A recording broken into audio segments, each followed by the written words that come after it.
विराट जी, आपका तो नाम भी विराट और काम भी विराट। नमस्कार आप सर।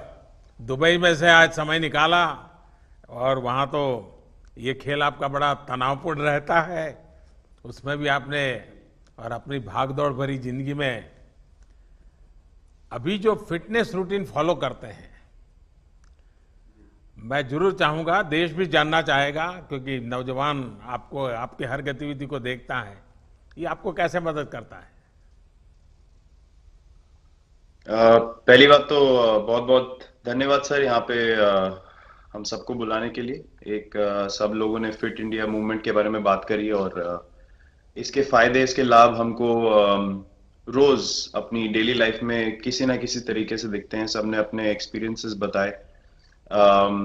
मिलिंद जी ने भी बहुत अच्छी बातें रखी, बहुत इंस्पिरेशनल उनका भी काम रहा है, उनकी जर्नी रही है पिछले कुछ सालों में। मैंने भी बहुत ऑब्जर्व किया है। और मेरे खुद के एक्सपीरियंस में सर एक ट्रांजिशन एक्सपीरियंस करने को मिला मुझे कि जिस जिस पीढ़ी में हम खेलना शुरू हुए और जो उस समय खेल की हमारी डिमांड्स थी, वो बहुत तेजी से बदली एक समय के बाद। और मुझे ये एक्सपीरियंस हुआ कि जो एक हमारा सिस्टम बन चुका था, हमारा एक रूटीन बन चुका था, वो हमारे खेल के डिमांड्स के लिए सही नहीं था और उसे बदलना जरूरी था। क्योंकि हमारा खेल बहुत तेजी से आगे बढ़ रहा था और मुझे ऐसा महसूस हुआ कि हम कुछ फिटनेस के पॉइंट ऑफ व्यू से पीछे छूट जा रहे थे। हमारी स्किल में कभी कोई प्रॉब्लम नहीं थी। तो एक स्वामी जी ने भी बात रखी, आपने भी बात करी, मिलिंद जी ने भी पहले बताया, एक जो सेल्फ रियलाइजेशन की बात है कि आपको खुद से रियलाइज हो कि मुझे क्या बदलना है अपने अंदर। तो मुझे वो एक समय पे खुद भी एक्सपीरियंस हुआ कि नहीं, फिटनेस जो है वो प्रायोरिटी होनी चाहिए। और अगर मैं आपको ऑनेस्टली बताऊं तो पहले खेल को अच्छा करने के लिए फिटनेस मैंने शुरू करी, लेकिन आज अगर प्रैक्टिस मिस भी हो जाए तो मुझे इतना खराब नहीं लगता। लेकिन अगर फिटनेस सेशन मेरा मिस हो जाए या एक्टिविटी मिस हो जाए तो मुझे ज्यादा खराब लगता है। तो इसके फायदे जो हैं तो सर वो सबसे पहले आपको ये जो नया मंत्र जगा, तो दिल्ली के छोले भटूरे का ही बहुत भुगतान हुआ होगा। बहुत ज्यादा सर। मतलब जो अभी हमने थोड़ी देर पहले बात करी कि हमारा जो नेटिव डाइट है, एक जिस रीजन से हम आते हैं उसका जो हम वो खाते हैं, उससे मैंने कभी एक्सपीरियंस नहीं किया कि हेल्थ इश्यूज हुए हो या किसी को कोई बीमारियों का सामना करना पड़ा हो। मेरी खुद के एक्सपीरियंस में मेरी नानी, मैंने बहुत समय तक देखा, इतनी ज्यादा उम्र में भी उनकी हेल्थ हमेशा ठीक रही, हमेशा उन्होंने घर का सिंपल खाना खाया। तो मैं जब पला बड़ा तो शहरी खाना, मतलब बहुत ज्यादा बाहर का खाना होता था। खेलने कूदने जाते थे तो आते जाते बहुत सारी चीजें ऐसी खा ली कि जो हेल्थ पॉइंट ऑफ व्यू से अच्छी नहीं है। तो डाइट का भी एक बहुत बड़ा कंट्रीब्यूशन था, जो डिसिप्लिन नहीं था। तो वो फिटनेस, फिजिकल फिटनेस और डाइट दोनों चेंज करना पड़ा सर। उसकी वजह से ही चेंजेस आने शुरू हुए। और मैं इस चीज से इसलिए रिलेट कर पाता हूँ क्योंकि जैसे हमारे खेल में चेंजेस आए, आज की लाइफ की भी डिमांड्स बहुत ज्यादा हो गई हैं, बहुत हेक्टिक हो गई है लाइफ। तो अगर हम अपनी फिटनेस को उस पेस के साथ नहीं रखेंगे, सिंक में नहीं रखेंगे, तो हम पीछे छूटते चले जाएंगे। तो अगर हम लोग अपनी फिटनेस को नहीं इंप्रूव करते तो हमारे खेल में भी आज हम बहुत पीछे छूटते चले जाते हैं। क्योंकि आप सिर्फ अपनी स्किल पे डिपेंड नहीं कर सकते। आपका जो मेंटल स्ट्रेंथ है, वो आपका शरीर कितना तंदुरुस्त है और आपका दिमाग कितना तंदुरुस्त है, उस दोनों का एक कॉम्बिनेशन साथ में चलता है। तो अगर मेरा शरीर सपोर्ट नहीं कर रहा है जो मेरा दिमाग सोच रहा है, तो मैं जो करना चाहता हूँ मैं नहीं कर पाऊंगा। तो आपके मुझे छोटे सामने छोटे कैलोरी चेंजेस। कम करने का भी तो चैलेंज रहता होगा और इतना बड़ा काम करने का भी चैलेंज रहता होगा। उसको कैसे हैंडल करते हैं।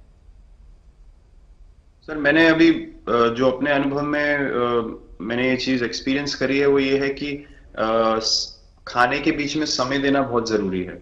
हम लोग बहुत बार खाते हैं और फिर बड़ी मील के बाद वो छोटा छोटा खाते चले जाते हैं पूरा दिन। तो वो जो हमारा सिस्टम है, उसको कहीं प्रोसेस करने का मौका ही नहीं मिलता खाने को, और रात तक हम खाते चले जाते हैं। तो मैं जब छोटा भी था तो 11:30 12 बजे डिनर हो रहा है, उसके बाद मीठा खा के एकदम सो गए, कुछ एक्टिविटी नहीं, कुछ उसके बाद वॉक नहीं। तो आई थिंक ये छोटी छोटी चीजें जो है जो बहुत मैटर करती हैं कि आप अपने अंदर के सिस्टम को भी कितना समय दे रहे हैं उस खाने को प्रोसेस करने के लिए जो आप खा रहे हैं। तो उसके लिए अवेयरनेस बहुत जरूरी है कि आप किस वजह से कर रहे हैं। आप अपने आप को ओवरऑल फिट रखने के लिए कर रहे हैं या फिर सिर्फ वेट लॉस के लिए कर रहे हैं, जैसे अभी रुजुता जी ने बोला। तो प्रायोरिटी बहुत जरूरी है अपने दिमाग में कि आप आपकी इंटेंशन ठीक होनी चाहिए, फिर अकॉर्डिंगली आपके रिजल्ट्स भी वैसे ही आएंगे बाहर। मैंने सुना है कि इन दिनों टीम के लिए एक योयो टेस्ट हो रहा है। क्या ये कैप्टन को भी ये योयो टेस्ट करवाना पड़ता है कि आपको छुट्टी होती है? और योयो टेस्ट होता क्या है? क्या क्या क्या करना पड़ता है? सर, टेस्ट ये बहुत जरूरी था फिटनेस पॉइंट ऑफ व्यू से। अगर आप ग्लोबल फिटनेस लेवल्स की बात करें तो बाकी टीमों से हमारा लेवल अभी भी कम है, और हम चाहते हैं कि वो लेवल हम ऊपर लेके जाएं, जो एक बेसिक रिक्वायरमेंट है। आज की डेट में हम लोग फोकस करते हैं कि जैसे T20 मैच हो गया या वनडे मैच हो गया, वो एक दिन में खत्म हो जाता है।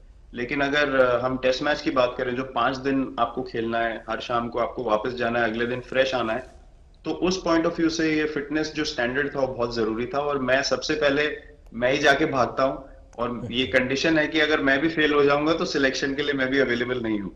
तो आई थिंक ये सिस्टम और ये कल्चर सेट करना बहुत जरूरी होता है। और उससे क्या होता है सर, ओवरऑल एक जो फिटनेस लेवल है टीम का बढ़ेगा। जैसे टेस्ट क्रिकेट में हमारा बहुत बार होता है कि आप थके हुए हैं, तीसरे दिन आके आपको, जैसे हमारे फास्ट बॉलर्स हैं आज की डेट में, वो दुनिया में सबसे ऊपर है, तो उनको अगर दूसरे तीसरे चौथे दिन आके वो एफर्ट डालना है फील्ड पे, तो वो डाल सकते हैं। पहले क्या होता था, स्किल हमारे पास हमेशा से रही है, लेकिन शायद जो मैंने आपको बोला वो ट्रांजिशन मैंने जो एक्सपीरियंस किया, हम लोग वो जरूरी समय जो आता है जहाँ पे शरीर थक जाता है और टीम को आपकी जरूरत है, वहां पे परफॉर्मेंस जो है हमारी डिप हो जाती थी और दूसरी टीम जीत जाती थी।